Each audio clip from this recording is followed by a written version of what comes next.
VO101. Welcome back to VoiceOver 101, and today I'm with the incredible and amazing Alex Polinsky.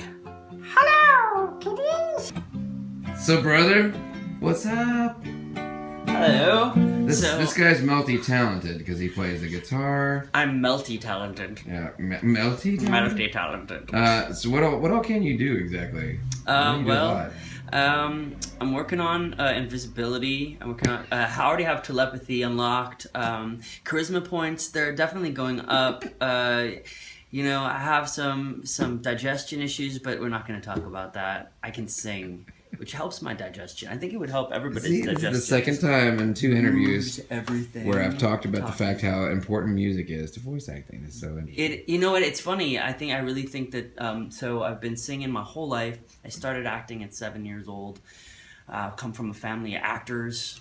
My uncle was on Broadway, won a Tony Award on Broadway. Wow. My aunt was on Broadway and House of Blue Leaves and Woody Allen films. And my dad performed all over the world as Albert Einstein and Leonardo da Vinci in one-man shows. And I followed my family and I watched them. And so at 7, I was like, I want to be an actor.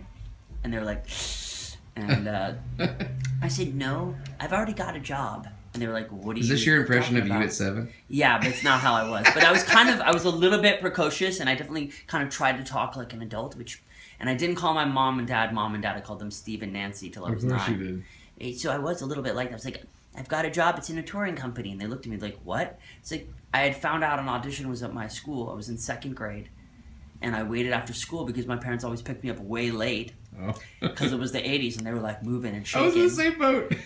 And so I was just like, oh, there's an audition after school. I'll just do it. And I went in and I sang a song. I didn't tell my parents at all. Came home and I was like, I got a job in a touring company. They were like, what are you talking about? And they checked and it was absolutely true. So I've always been self-directed. I always knew that I wanted to perform. I used to direct my friends in scenes with our Star Wars toys and stuff until they would get angry at me and tell me to stop being bossy. So I just figured I needed to do it for myself. So you said you were a toy designer and you actually made this, which is amazing. Yeah, I made this for a music video for an artist named Ahi, spelled Ahee, and the music video is called Live and Joy. And this is a miniature, so in the music video it looks really large.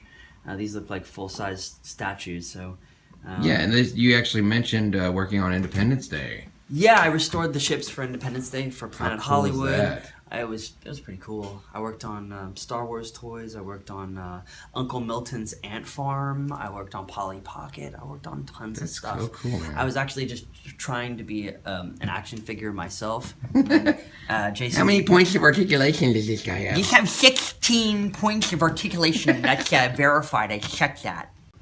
So, been in the voiceover business for I don't even know how long. Like 1 million years. Like 30 years. Whoa. Over 30 years. You don't even look that old, man. I got in super young, and I started in radio commercials, and then I moved into a TV. I was on the TV show Charles in Charge for 5 years, and then I did some independent films. Like I said, I took a break and became a toy designer for a few years and made art. I still make art, but it's more of like a personal hobby.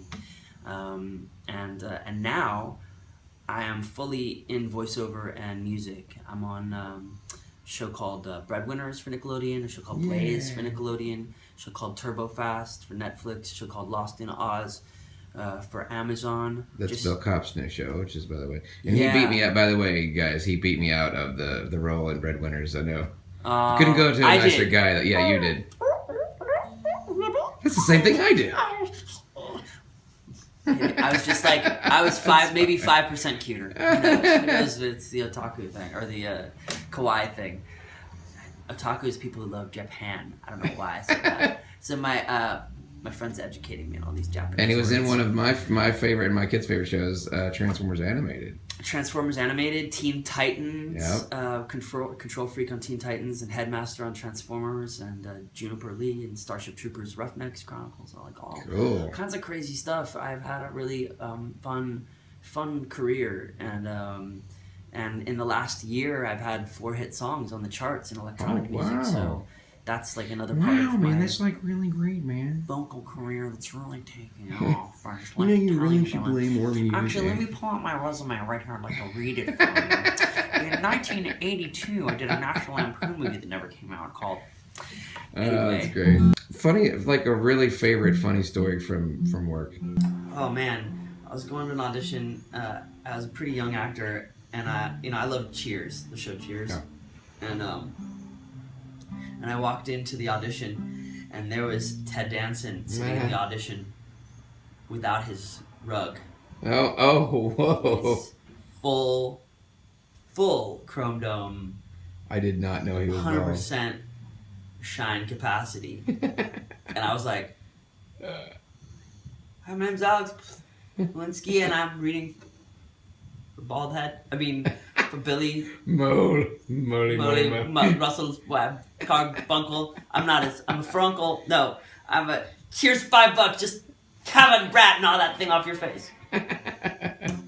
So another funny story is the first time I met Melissa Gilbert. It was on what was her show? The Little House on the Prairie. Right. I was hanging out with Sarah Gilbert, and Melissa Gilbert comes down the hallway of their house, and I was like, oh my God, it's Melissa Gilbert, because I was so struck, and I was like, hi, and she goes, hi, and then she says that whole thing from Uncle Buck. I'm Buck Melanoma, Molly Russell's wart. I'm not his wart. I'm just a carbuncle. I'm just like a pimple. And I was like, Melissa Gilbert, you're so cool. So what advice would you give to wannabe or younger or very new actors in the voiceover biz? Oh, run for the hills. I usually like to say, yes, do it, go for it. I want you to achieve your dreams, and making art is a really worthwhile thing to do. But it's a career, and you have to have a very solid background in acting. The reason why I have a career, and I call myself an acting technician, because like I'm not hugely famous, but I constantly work, and so I like to think of myself as a technician who knows how to get the job done. And so I say, learn how to do the job, get acting classes, get improv classes, go a little bit crazy with doing voices by yourself and learning them, and if you can't be alone, lock yourself in a freaking closet and practice your voices. Acting and practice, that's basically it. And then once you get the confidence that comes from those two things, you're ready to start competing. Excellent advice. I got a humanitarian mission that I'm working on called Valor, Voice Actors League of Radness. That's awesome. And we've already raised over our goal amount, but we're looking to be able to do a little bit more for these kids at Children's Hospital and future missions. Is super cool. That I'm going to do. The idea is to bring actors who've got toys that are being made right now, and raise enough money to buy toys and bring those actors together to cancer wards and related blood diseases wards at children's hospitals, and give these kids who are fighting for their lives like a little bit of joy and injection of hope, and let them meet their superhero friends, let them know that people actually care about them. So generosity.com, it's an Indiegogo site, voiceover or Voice Actors League of Valor on generosity.com. You can find it. That is so much awesomeness in one thing right there. That's so cool, dude. Yeah, I mean, it's going to be fun for us, too. I'm hoping that everybody has a great time. The doctors, one of my fans on Twitter. Incidentally, if you want to follow me on Twitter, it's Alex_Polinsky, I think. ALEX. And that'll be linked in the description. Sweet. Down here somewhere. Sweet. You can look up my music, Alexander Sky. So if you Google featuring or FEAT Alexander Sky, get a ton of stuff. Go on my Beatport page. Beatport.com has an Alexander Sky page. SoundCloud. It's down there. Just click down there. It's Beatport, SoundCloud. Check out all my music, and then I practice this thing called radical inclusion. That's where I talk to my fans, and we do projects together, and we do fun things together. We make art, we make music, and hopefully we'll be doing a lot of other cool stuff too in the future. So join the community that I have going online, and talk to me. I'm a real person. I'll definitely talk to you on Twitter. I'm not one of those celebrities that's just tweets about the stuff I do and doesn't interact. I mean, what's the fun in that? So basically, he's not like me, is what he's trying. Yeah, no, radical inclusion. It's a new thing. Nobody wants to be a John Bailey. Don't be scared of your fans. We're all weird together. Hello. Right. So yeah, fly your freak flag. I'm also producing a movie called Going Further, spelled Furthur. It's about the 50th anniversary. I'm doing a German movie called Going Führer. God. Yeah, this one's very, very similar. This is about traveling across the United States with Ken Kesey on his psychedelic bus with the electric Kool-Aid acid test and hippies. That sounds amazing. Hippies all over your face. And just as long as it's not scheisse out your face. No scheisse. Anyway, so going further is something I'm working on. Just had a movie coming out, independent movie called the Last Avatar. And lastly, as long as it's not done like the blue Avatar guys. No, it's different. It's actually about superheroes, Hindu spirituality, crystals, conspiracies, and the Illuminati. Cool. And caves. That's why he liked my X-Files shirt. He's like, you into conspiracy stuff? That's awesome. Thank you so much for being here, by the way. You have been awesome, and I appreciate you letting me come in here. Got to audition here while I was here for a thing. And if you guys like this video, let me know what other voice actors you'd like to see me interview, or you want to know their story or information or whatever. And click all the cool stuff. They're down there. And let me play a song about you, okay? Okay, well, play me out. We'll run the credits down. Epic voice guy, you know he's the sweetest, bald-headed kind of guy I know.